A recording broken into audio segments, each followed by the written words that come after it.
Ama po, magkano na ba ngayon ang buko, ha? Ito Lola. Malaki po ito. 50 po ang binta ko dito.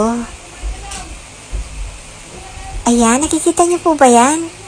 Malaki po yan, Lola. Saka mabilog at marami po yung sabaw. Ito naman po ang binta ko po dito.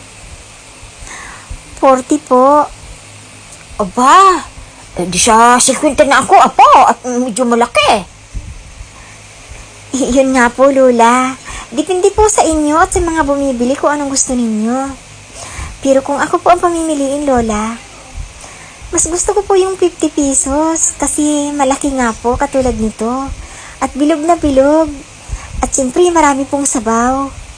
Oo, apo, okay na sa akin yung 50 pesos. 10 piso lang naman ang diferensya, di ba?